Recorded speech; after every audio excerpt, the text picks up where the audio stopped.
Hey guys what's up, क्या हाल चाल? बढ़िया एकदम। आई होप आप सभी अच्छे होंगे। मेरा नाम है श्रेया और एक बार फिर से आप सभी का स्वागत है हमारे नए वीडियो लेक्चर में। आज की जो वीडियो लेक्चर होने जा रही है वो है होमवर्क क्वेश्चंस के ऊपर।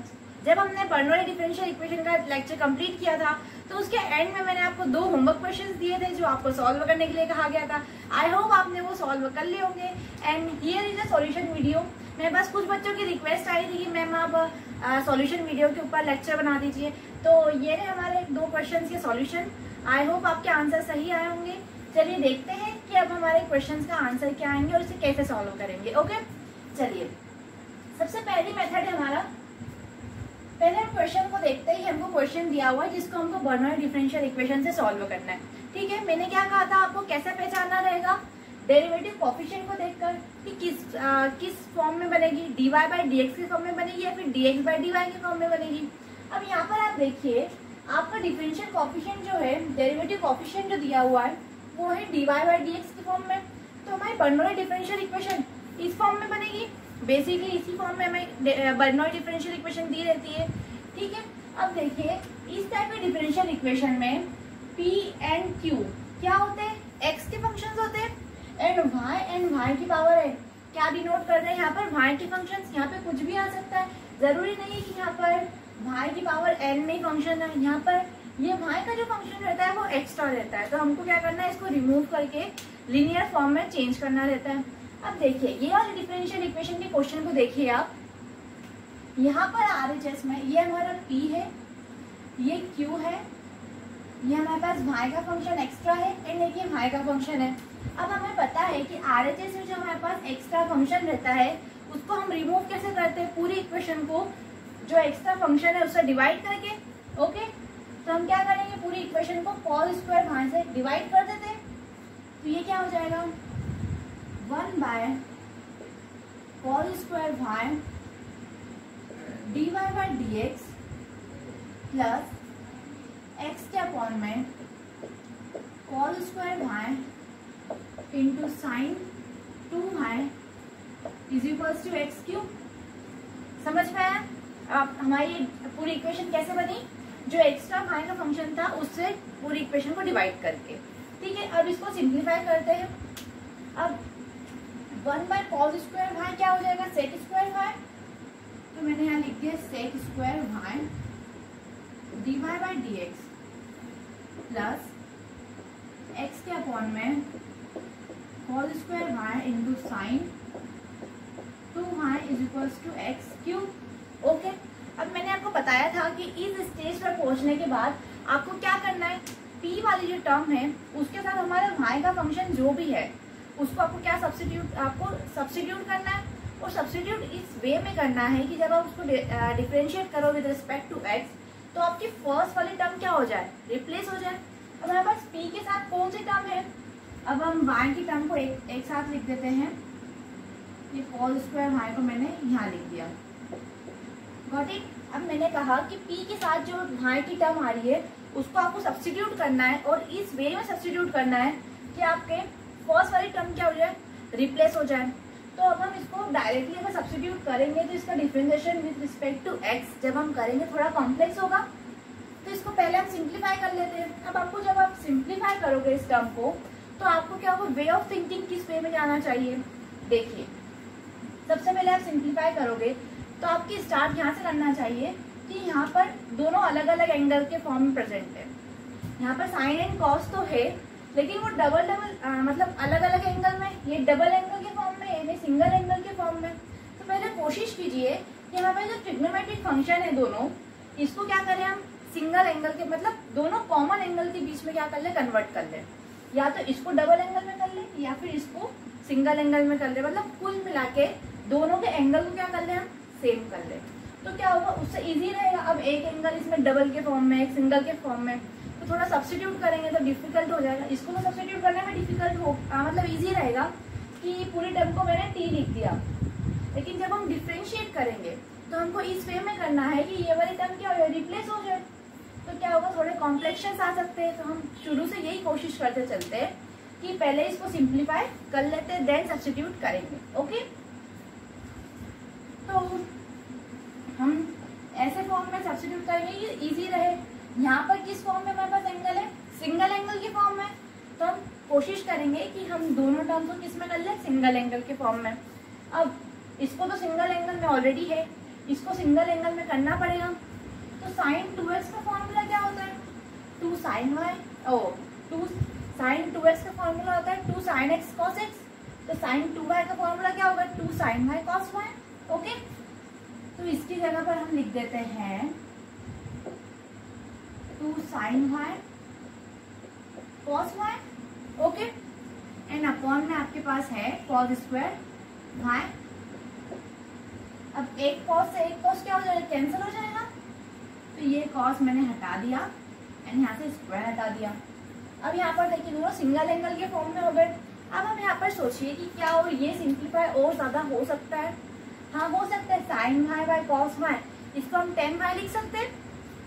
ठीक है, चलिए ये 2 को मैंने क्या करा, यहाँ लिख दिया एंड ये पूरा sin y by cos y को मैंने लिख दिया tan y। गॉट इट, यहाँ तक हम कैसे है आपको पता चल गया।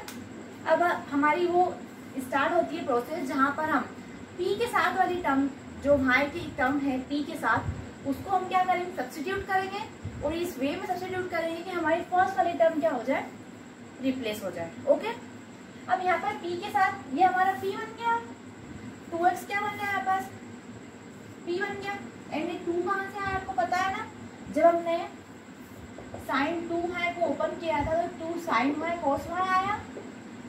ओके, एक cos से एक cos कैंसिल हो गया था, अपॉन में क्या बचा, cos, एंड ये जो 2 था ये 2 मैंने आगे लिख दिया है। ओके, तो ये p बन गया एंड अब हमारे पास क्या y का फंक्शन बचा है, tan y। तो इसको अब हम क्या सब्स्टिट्यूट कर देंगे, सपोज हमने कर दिया z। अब दोनों साइड हम डिफरेंशिएट करेंगे with respect to x। Okay, तो tan y का सब्स्टिट्यूट, tan y का differentiation with respect to x क्या होगा, सबसे पहले तो सेक स्क्वायर x हो जाएगा, फिर y का हो जाएगा चेन रूल के अकॉर्डिंग, और ये क्या हो जाएगा dz बाय dx।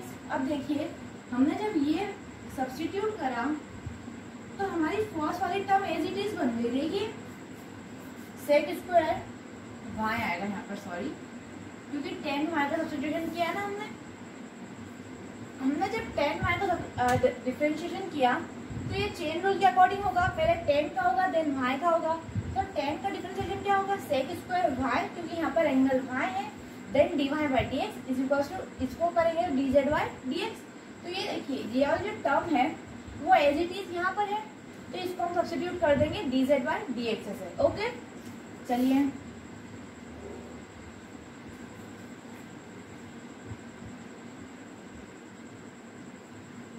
अब हम इसकी जगह पे क्या सब्स्टिट्यूट कर देते हैं, dz by dx, dz by dx plus 2x। अब tan y का हमने क्या सब्स्टिट्यूट किया है, z, तो ये हो गया हमारे पास z is equals to x cube. अब ये वाली इक्वेशन z के फॉर्म में लीनियर बन चुकी है।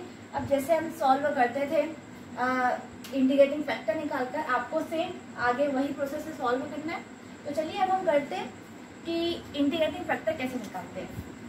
इंटीग्रेटिंग फैक्टर का फॉर्मूला होता है e to the power integration of p dx। यहाँ पर p की वैल्यू है 2x, तो ये हो जाएगी e to the power 2x square by 2। Okay, then ये 2 से ये 2 कैंसिल, तो ओवरऑल बचेगा हमारे पास e to the power x square. Okay, अब हमारे पास इंटीग्रेटिंग फैक्टर की वैल्यू आ गई है। अब कंप्लीट सॉल्यूशन क्या हो जाएगा हमारे पास। अब वहाँ पर जब हम लेबनिज लीनियर इक्वेशन पढ़ते थे तो वहाँ पर y के फॉर्म में होती थी, क्योंकि वो जो फॉर्म रहता था वो y के लीनियर में रहता था। यहाँ पर हमारा जो है वो z के फॉर्म में है, क्योंकि यहाँ पर हमारा डिफरेंशिएशन किसके ऊपर हो रहा है, z के ऊपर, क्योंकि z क्या है, डिपेंडेंट वेरिएबल है। चलिए तो कंप्लीट सॉल्यूशन क्या हो जाएगा, z इंटू आई एफ जो कि इंटीग्रेटिंग फैक्टर है e to the power x square is equal to क्या होगा, integration of q into I F मतलब x स्क्वायर, एंड q की वैल्यू हमारे पास क्या है, x क्यूब। हमको ये जो हमने फाइनल जो बनाई थी इक्वेशन, इससे देखना है ना p क्यूब। यहाँ पर मत देख लेना आपने कि यहाँ पर क्यू की वैल्यू ये है। जो हमारे पास रिजल्ट में आई है, जब हमने पूरी ट्रांसफॉर्म कर ली, उसके बाद हमारे पास क्या बच रहा है, आप यहाँ से देख लीजिए ये वाली इक्वेशन। ओके, ये वाली नहीं, जब आप z के फॉर्म में लीनियर कर लोगे देन आपको जो लास्ट इक्वेशन जो आपने फॉर्म करी है उससे कंपेयर करना है। तो यहाँ पर q की वैल्यू क्या है, x³ इंटू dx। बस हमारा आंसर बस आने ही वाला है। थोड़ा सा कॉम्प्लिकेशन होगा यहाँ पर, चलिए उसको देखते हैं। उधर साइड में रब कर देती हूँ, फिर हम इसे देखते हैं कैसे क्या इंटीग्रेट करेंगे।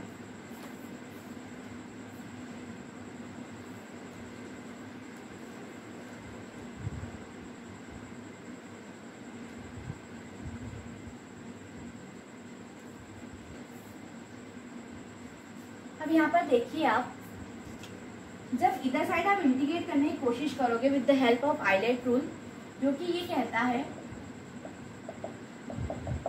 ये होता है आइलेट रूल। यहाँ पर एल्जेब्रिक पहले आ रहा है, एक्सपोनेंशियल बाद में आ रहा है। तो जब हम इसको आइलेट के थ्रू इंटीग्रेट करेंगे तो x³ को मैंने क्या रखा, constant, then integration of e⁻x² dx। मैं भी पहले वाली टर्म लिख रही हूँ, देन इसके बाद वो आता है फॉर्मूला। पर मैं आपको बता रही हूँ कि हम यहाँ पर डायरेक्टली आइलेट क्यों नहीं यूज कर सकते। तो क्या आपके पास ये चीज का इंटीग्रेशन डायरेक्ट है, क्या आप e⁻x² का इंटीग्रेशन आप कर सकते हो डायरेक्टली। आप थोड़ा कॉम्प्लेक्स है ये, क्योंकि जो कि हमने एक्सपोनेंशियल फंक्शन पढ़े हैं वो जनरली इस फॉर्म में पढ़े हैं। यहाँ पर x, वहाँ z आ जाते थे, कुछ भी आ जाता था, यहाँ पर z आ गया, कभी कभी वहाँ आ गया। ओके, इस फॉर्म में पढ़े, मतलब कुल मिला के हमारे पास e की पावर में लीनियर चीजें आती थी। लेकिन अब यहाँ देखिए आप, e की पावर में आपके पास एक और फंक्शन आ गया, जिसकी वजह से हमें प्रॉब्लम हो रही है। अगर यहाँ पर कोई सा और वेरिएबल होता है, जैसे कभी s होता e की पावर में s, तो वो इजीली हो जाता। अगर मैं आपको कहती e की power s with respect to ds आपको इंटीग्रेट करना है, तो इजीली आप इंटीग्रेट कर देते हैं, क्योंकि यहाँ पर लीनियर फंक्शन है एंड उसी के रिस्पेक्ट हमें इंटीग्रेट करना है ds के रिस्पेक्ट, तो इसका आंसर e⁻s हो जाता। लेकिन यहाँ पर e की पावर में क्या है, x² है, तो वो क्या कर रहा है, हमारे इंटीग्रेशन को कॉम्प्लेक्स बना रहा है। ओके, अब कॉम्प्लेक्स बना रहा है तो हम इसे कैसे क्या सॉल्व होता है, थोड़ा टफ लग रहा है ना। तो इसके लिए हम क्या करेंगे, सबसे पहले हमें दिक्कत कौन दे रहा है, x² देना है, क्योंकि इसकी जगह पर कोई सा लीनियर वेरिएबल आ जाता तो ठीक था ना हमारे लिए। तो एक काम करते हैं, हम x² को क्या सब्स्टिट्यूट कर देते हैं, एक वेरिएबल से सब्स्टिट्यूट कर देते हैं। तो मैंने सपोज किया x² = t, both side differentiate किया, तो ये क्या हो जाएगा, 2x = dt/dx। ओके, अब ये वाले dx को मैं इधर शिफ्ट कर देती हूँ, तो ये क्या हो जाएगा, 2x dx = dt। Got it. चलो आप पूछो तो श्रेया तुमने ये बता दिया, ठीक है, हमने कर भी दिया इतना। अब यहाँ देखिए आप कैसे ब्रेक करोगे इसे, मतलब dt को रिप्लेस कर, मतलब ये dx को रिप्लेस करने के बाद हमारे पास यहाँ dx वाली टर्म है, ठीक है, हमारे पास dx वाली टर्म आ चुकी है। साइड में क्या है, एक x है, तो हमें एक x चाहिए, तो कहीं से आप x बना सकते हो क्या, सोचो सोचो सोचो। जी हाँ, आप यहाँ पर एक x बना सकते हो। अगर मैं x³ को ब्रेक करके लिख दूँ x² × x, ओके, ऐसा लिख सकते हैं। तो चलिए इसे ऐसा लिख देते हैं, z × e⁻x²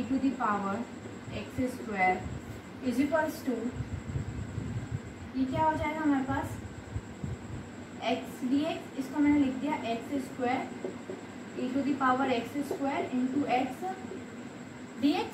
ओके, ये वाले x² को मैंने यहाँ लिख दिया है, x को यहाँ लिख दिया। अब हमारे पास x dx की वैल्यू है, अगर मैं ये 2 को इधर शिफ्ट कर दूँ, ये 2 को मैंने इधर शिफ्ट कर दिया, तो ये क्या हुआ, dt/2। तो ये पूरी टर्म की जगह पर मैं क्या लिख सकती हूँ, dt/2। चलिए x x square t to the power x square, इसको लिख दिया मैंने डी टी बाई 2। ओके, अब मैंने एक्स स्क्वायर को क्या सब्स्टिट्यूट किया, टी, तो यहाँ पे हो गया हमारे पास टी, एंड ये भी क्या बचा है एक्स स्क्वायर, तो ये भी हमारे पास क्या बन जाएगा टी। ओके, अब इजी हो गया हमारा इंटीग्रेशन। चलिए उसे देखते हैं।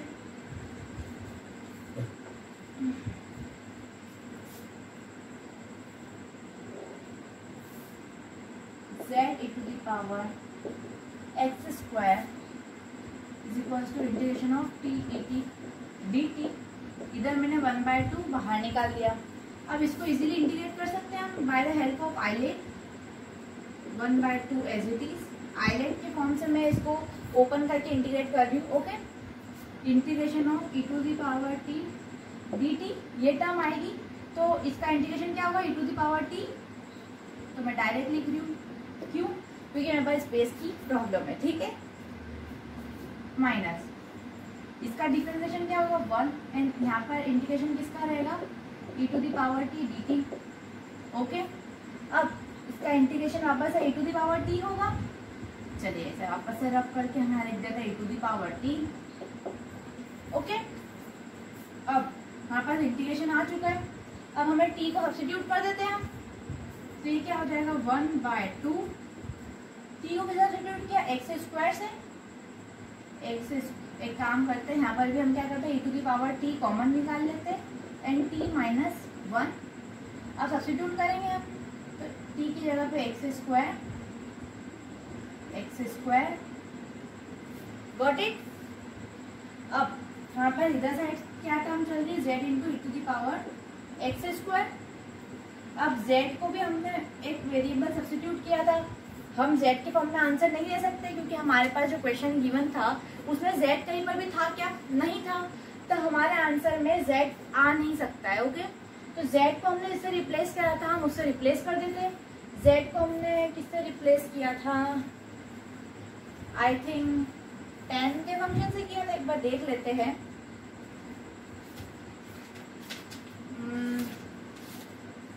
ये क्वेश्चन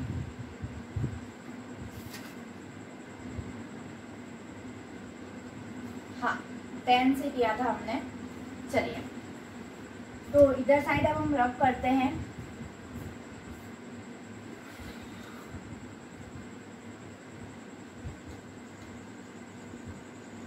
ओके, एक बात और, जब हमने इसको इंटीग्रेट किया पूरी टर्म को, तो यहाँ पर एक कांस्टेंट भी तो आएगा ना।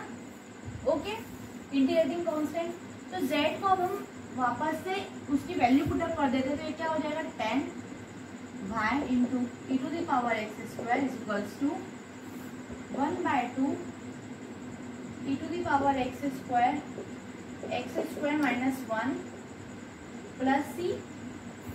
अब ये वाले e to the power x square को क्या करते हैं हम, इसके अपॉन में शिफ्ट कर देते हैं अदर साइड, तो ये क्या हो जाएगा tan y is equals to 1/2। अब ये टर्म में भी e to the power x square का डिवाइड होगा, एंड ये टर्म में भी होगा, तो ये टर्म में जब डिवाइड होगा तो ये टर्म से ये टर्म क्या हो जाएगी, कैंसिल आउट हो जाएगी, तो हमारे पास इधर क्या बचेगा सिर्फ एक्स स्क्वायर माइनस 1 प्लस, जब इसके अपॉन में जाएंगे तो ये x की पावर माइनस 2, और ये क्या हो गया हमारा कंप्लीट आंसर। आई होप आपको ये आंसर समझ में आया होगा। एक बार आंसर मैच कर लेते हैं जी, आंसर सेम है। ये सॉरी यहाँ पर मिस्टेक हो गई ना, अपन अपॉन में ये वाली टर्म लेके आ रहे e टू दी e की पावर में एक्स स्क्वायर, तो जब e की पावर में एक्स स्क्वायर आएगा तो ऊपर आकर क्या होगा e की पावर में x की power minus 2। Okay, and definitely ये यहाँ पर लगेगा क्योंकि ये वाली टर्म जो है वो नेगेटिव होगी, तो माइनस ऑफ एक्स स्क्वायर, और यही हमारा आंसर है। ओके, तो अब आप इसको नोट डाउन कर लीजिए, फिर हम सेकंड वाला जो क्वेश्चन है उसका भी सॉल्यूशन देखते हैं। आप इसको नोट डाउन कर लीजिए, फिर मैं इसे रफ कर देती हूँ। ओके,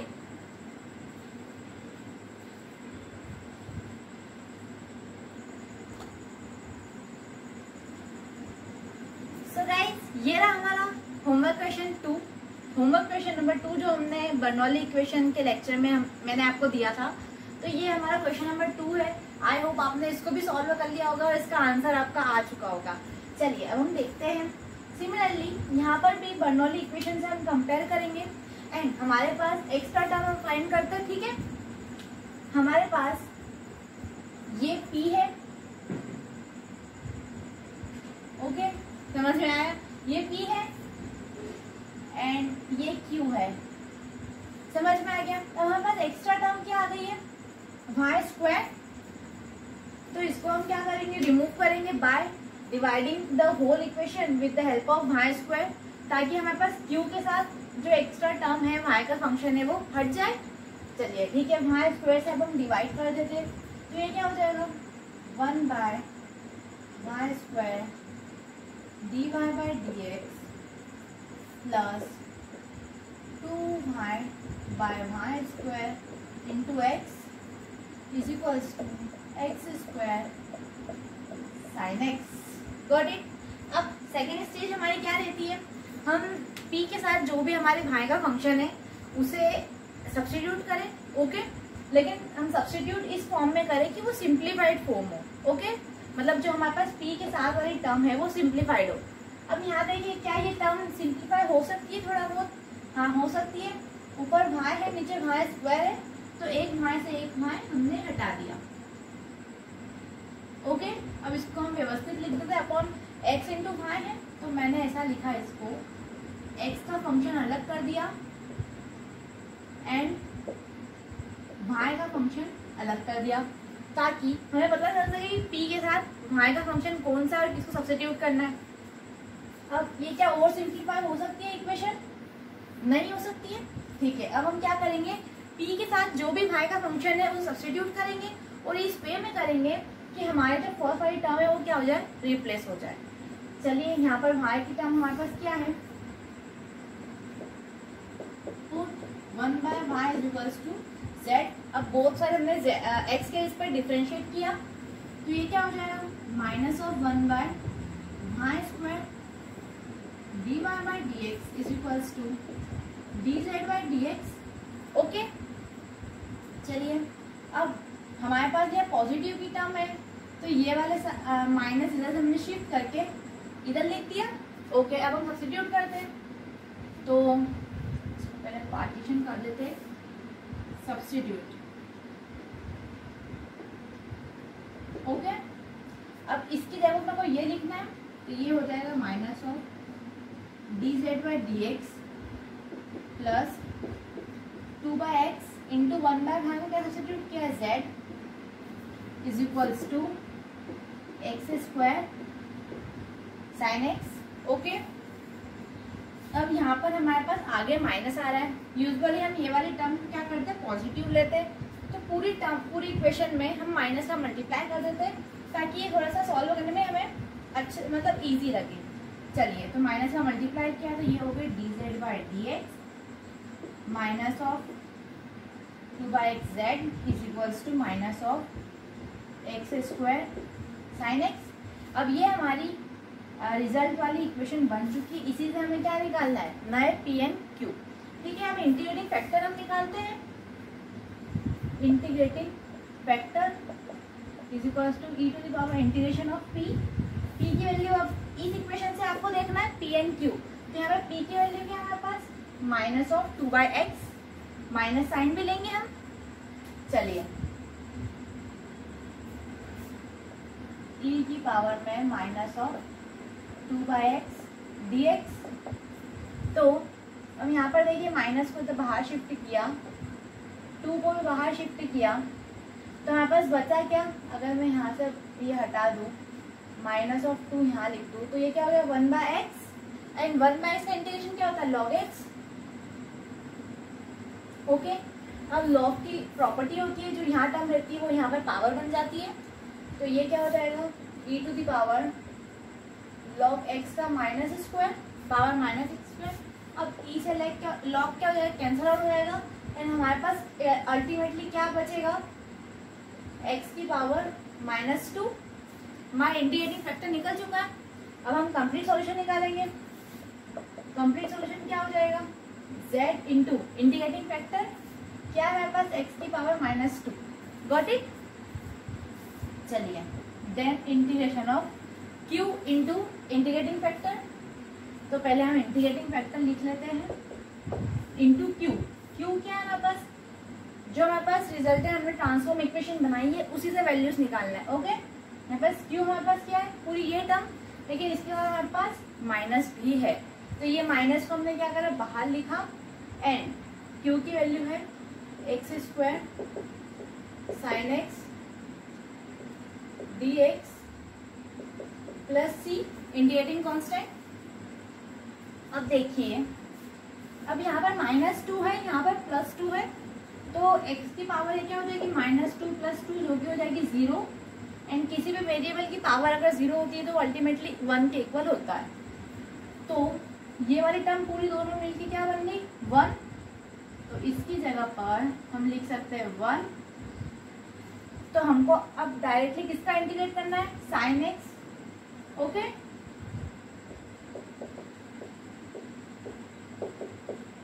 ये हटा दिया। ओके, चलिए अब साइन एक्स का इंटीग्रेशन क्या होता है, माइनस ऑफ कॉस एक्स। यहाँ ऑलरेडी एक माइनस है, तो क्या बचा है हमारे पास, कॉस एक्स प्लस सी। हो गया। अब वापस से,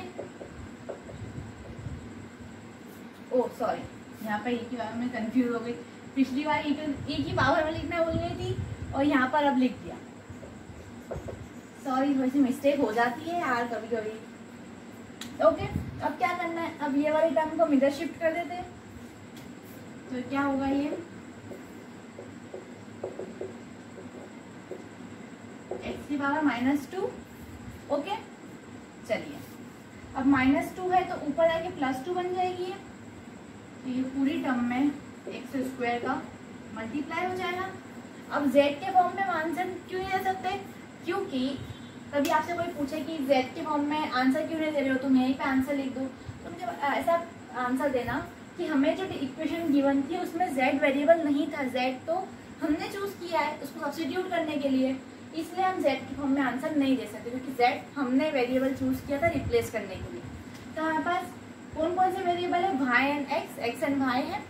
तो हमें अल्टीमेट आंसर भी किसमें देना है, x एंड y में। तो हमने z को किससे सब्स्टिट्यूट किया था, 1/y से, तो हम वैल्यूज रख देते हैं। 1/y is equals to x square cos x plus c. Okay, अब हम y के फॉर्म में आंसर देते हैं। यहाँ पर भी आप आंसर ड्रॉप कर दो, ठीक है। आप सिंप्लीफाई करना चाहो तो और कर सकते हो, जैसे कि y को इधर शिफ्ट कर देना एंड बाकी को इधर ले आना, ठीक है। इधर कर देते हैं हम,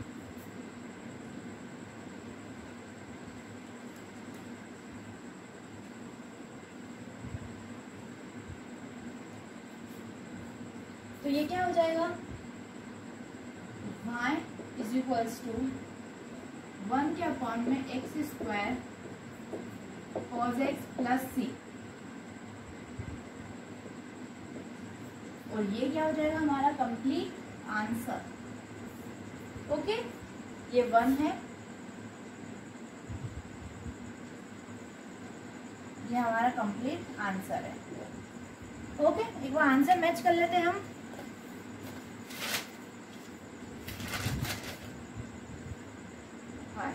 ठीक है, आंसर एकदम करेक्ट है।